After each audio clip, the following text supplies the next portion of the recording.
기도하겠습니다. 사랑과 은혜와 진리가 충만하신 아버지 하나님께 감사와 영광을 돌립니다. 그리고 성령께서 함께 하셔서 이 말씀이 한치도 땅에 떨어지지 않도록 전하는 자의 입술과 마음을 주장하여 주시옵시고 또 듣는 자의 귀를 열리게 하여 주시옵소서. 그러므로 우리 주 예수 그리스도의 복음과 사랑만을 전파케 하여 주시옵소서. 예수님 이름으로 기도하옵나이다. 아멘. 사랑하는 성도 여러분, 여러분은 하나님을 어떻게 사랑하십니까? 사실 이 논제는 수학처럼 공식화가 되어 있는 것도 아니고 우리 삶 가운데 정확하게 어떻게 해야 하나님을 사랑할까라는 것을 인지하기가 쉽지가 않아요. 즉 무슨 말씀이냐면은 굉장히 추상적이라는 거예요. 또 사람마다 하나님을 사랑하는 방법이 다 틀립니다.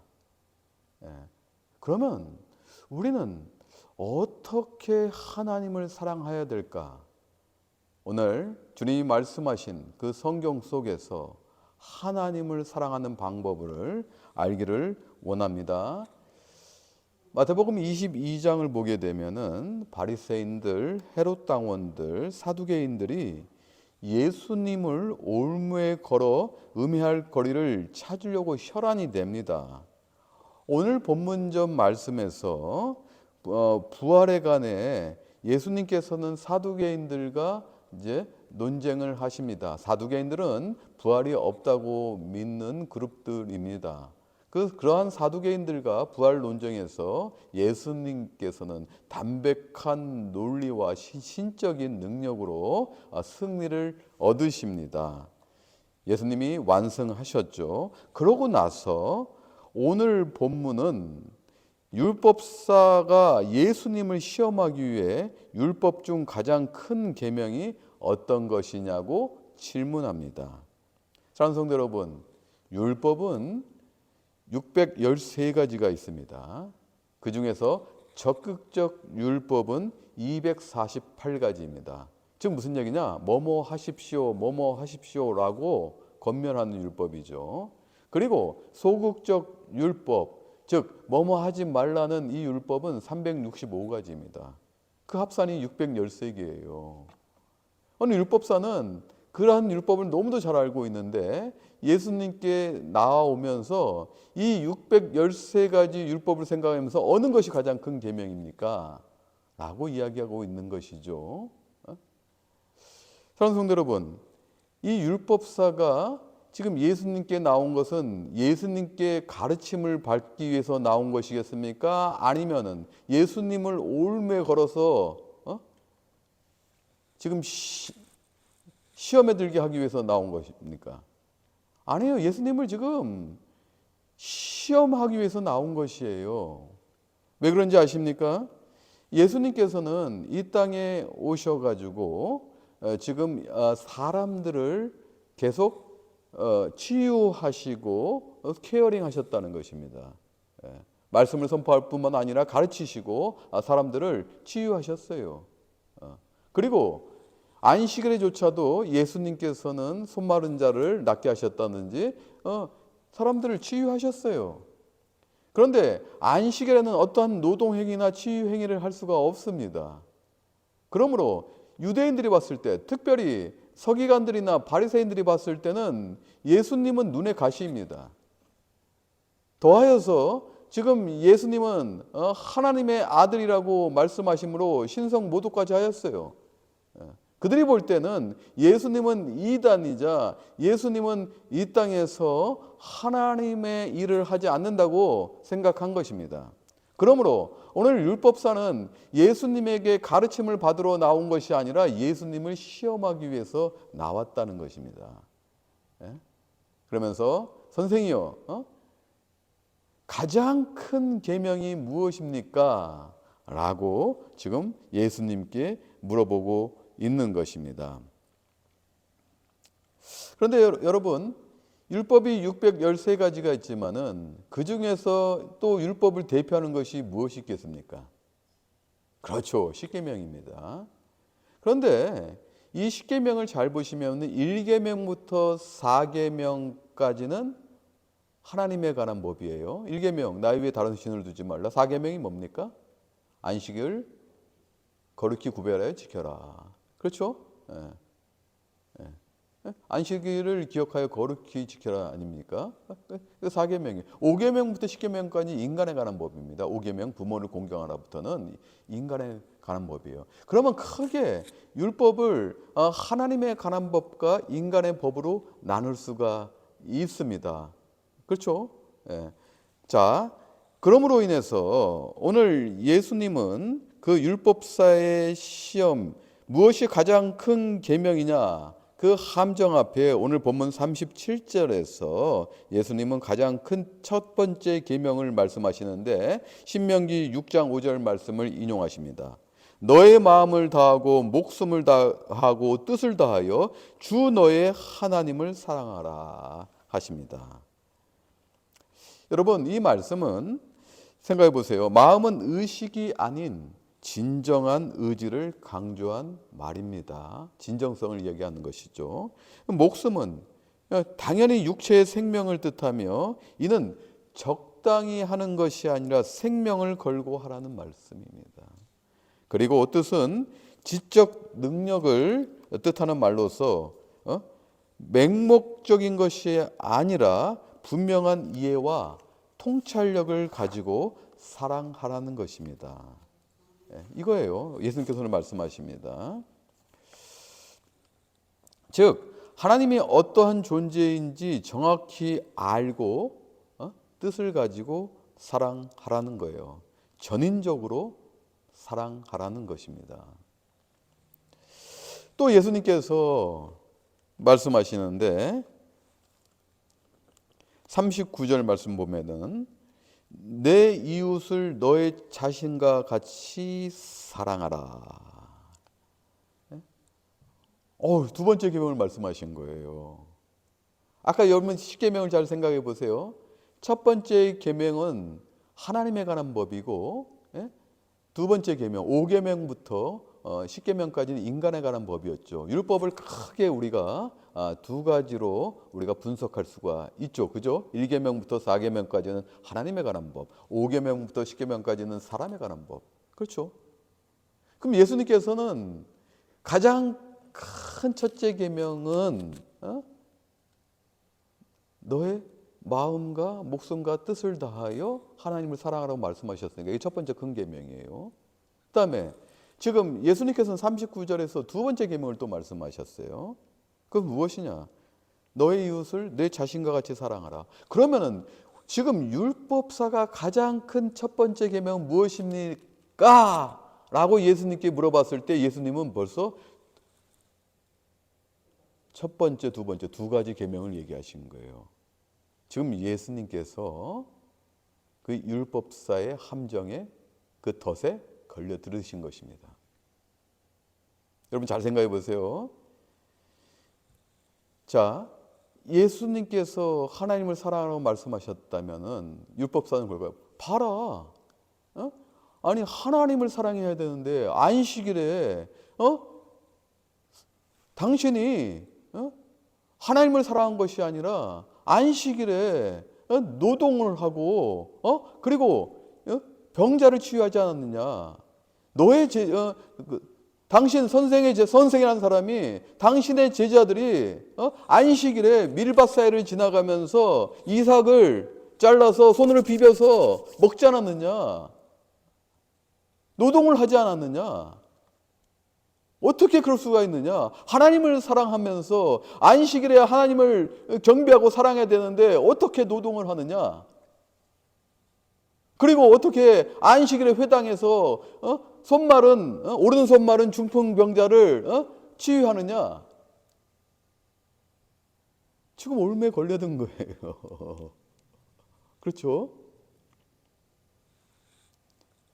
또 두 번째 말씀 또 보세요. 만약에 내 이웃을 너 자신과 같이 사랑하라 이 말씀하셨다면은 아니 율법을 봐라. 십계명을 봐라. 율법을 대표하는 십계명을 봐라.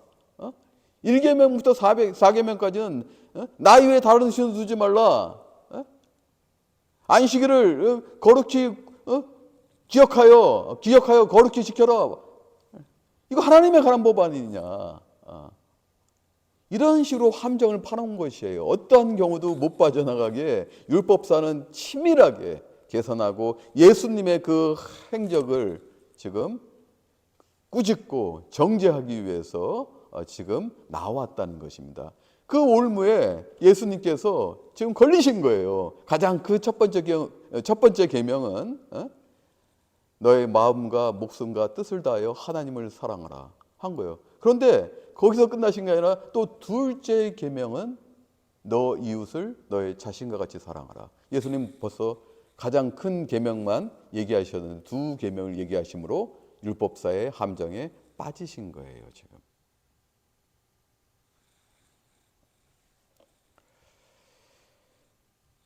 물론 레위기 19장 18절 말씀을 인용하셨습니다. 레위기 19장 18절에는 원수를 갚지 말며 동포를 원망하지 말며 너의 이웃을 사랑하기를 너의 자신과 같이 사랑하라. 나는 여호와니라.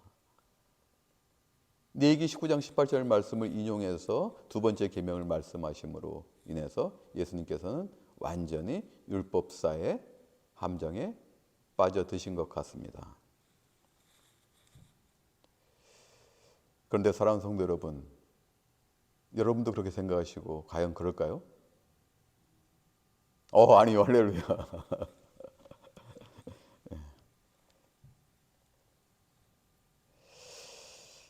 그렇지 않습니다. 자, 본문을 우리가 다시 한번 잘 살펴보죠. 예수님은 37절에서 너의 마음을 다하고 목숨을 다하고 뜻을 다하여 주 너의 하나님을 사랑하라 하셨고요. 이것이 크고 첫째 되는 계명이라고 말씀하시는데 둘째는 39절을 보게 되면은 둘째도 그와 같으니 라는 전제를 두시면서 너 이웃을 너의 자신과 같이 사랑하라고 말씀하십니다. 여기서 그와 같으니에 우리는 집중을 해야 돼요. 그와 같으니는 당연히 영어 성경은 like이시겠죠. 그런데 이 원어 성경, 고대 그리스어로 된 원어 성경은 호모이아 아우테입니다. 이 호모이아 아우테는 뭐냐? 지금 첫 번째와 두 번째가 동질이라는 거예요. 같은 서브스탠스라는 것입니다. 같다는 것이에요. 그러니까 사랑하는 성도 여러분, 첫째 계명 같이 둘째 계명도 실행하라는 것입니다. 예수님은 이 율법사의 그 함정을 이미 아셨던 것이에요. 이것은 신적인 능력이겠죠. 이미 왜 지금 율법사가 예수님께 나와서 그런 질문을 했는지 아시고 예수님은 정확하게 주 너의 하나님을 너의 마음과 목숨과 뜻을 다하여 사랑하라. 신명기 6장 5절 쉐마 이스라엘 성경을 인용하시고 그리고 그와 같이 너의 이웃을 너의 자신과 너 몸과 같이 사랑하라. 레위기 19장 18절 말씀을 또 성경을 인용하시면서 정확하게 가장 큰 계명 하나만 말씀하신 것입니다. 놀라운 예수님의 지혜 아닙니까? 놀라운 이 예수님의 사랑과 은혜가 아닙니까, 여러분?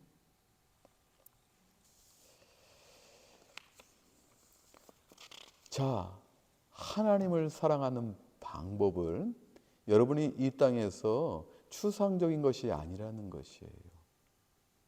바로 여러분들 옆에 있는 사람을 사랑하는 것부터 시작하세요.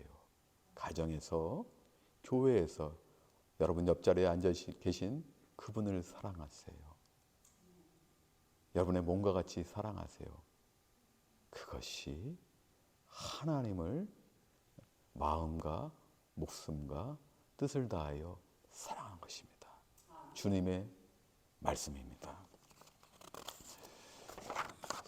사랑하는 성도 여러분, 혹시 그 손양원 목사님을 들어보신 적이 있나요? 이 손양원 목사님을 여러분에게 좀 소개해 보겠습니다. 어떻게 우리가 이웃을 사랑해야 되는지 손양원 목사님을 통해서 알아볼게요. 손 목사님의 아버지가 장로인 독실한 기독교 가정에서 성장하였고요. 1938년도 평양 장로회 신학교를 졸업한 이후 줄곧 손 목사님께서는 소록도에 있는 나병 환자 요양원의 교회에서 봉사하셨습니다.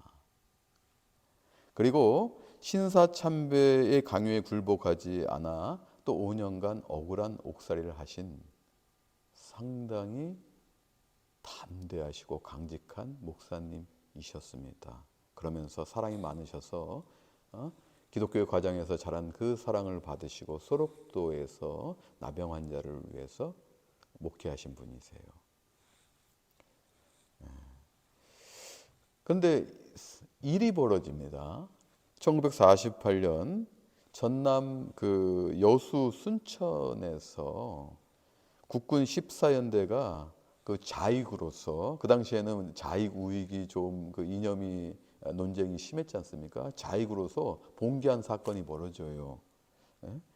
이때 손양한 목사님은 그 좌익 봉기한 이 군대 및 젊은 사람들에 의해서 두 아들을 잃게 됩니다. 즉 공산당의 두 아들을 잃게 됩니다. 그리고 나서 이 슬픔 가운데 장례식이 진행되는데 손양원 목사님께서 장례식의 답사를 통해 9가지 감사를 고백합니다. 제가 소개하겠습니다. 첫 번째, 나 같은 죄인의 혈통에서 순교의 자식이 나게 하셨으니 하나님께 감사합니다. 두 번째, 허다한 많은 성도 중에서 어찌 이런 보배를 주께서 하필 내게 맡겨주셨는지 주께 감사합니다. 세 번째, 삼남 삼녀 중에서도 가장 아름다운 두 아들을 바치게 하셔서 감사합니다. 네 번째, 한 아들 순교도 귀하거든 하물며 두 아들이 함께 순교했으니 더욱 감사합니다.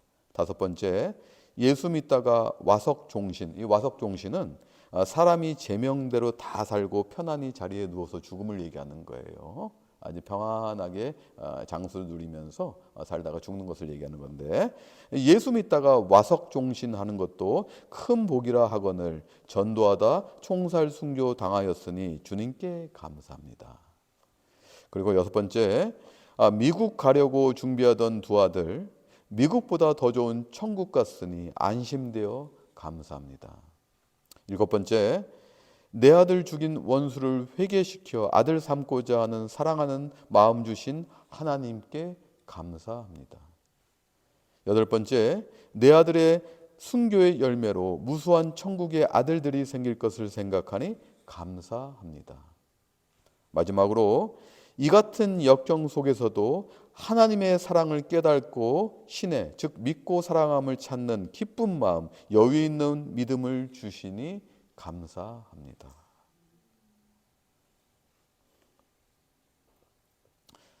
이 장례식이 끝나고 나서요, 이제 여수 순천 사건이 진압되고 두 아들을 죽인 자 중 한 명인 안재선이라는 학생도 체포되어 총살을 당할 입장에 처하게 됩니다.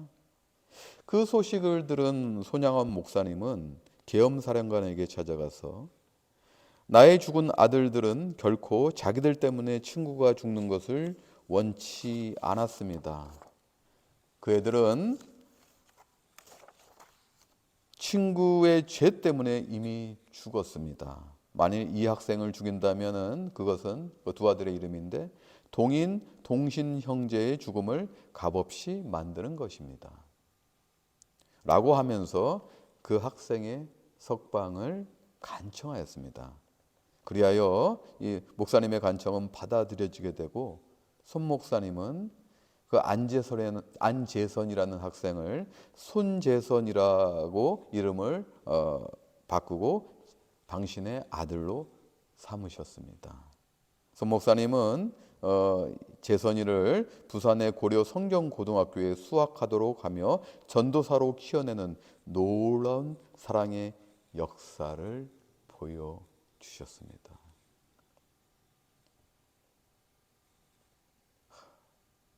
이것이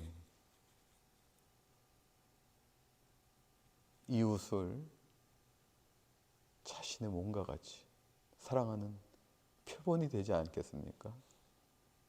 우리 믿음의 선친인 손양한 목사님께서 이렇게 두 아들을 죽인 그 청년까지도 사랑하시고 품으시고 아들로 품으시고 또 신학교까지 보내서 하나님의 종으로 키워내신 이 목사님.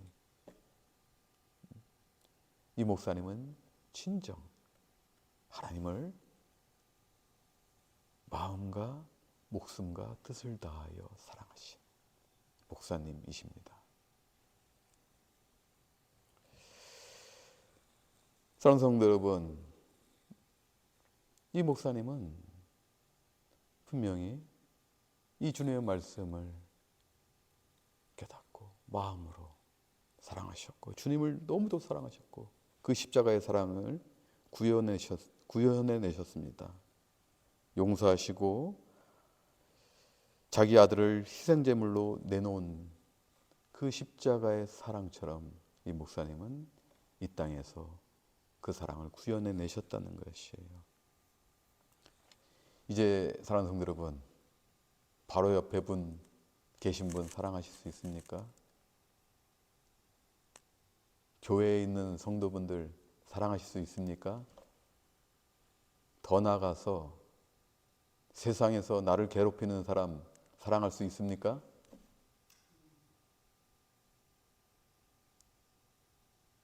안 믿는 사람까지도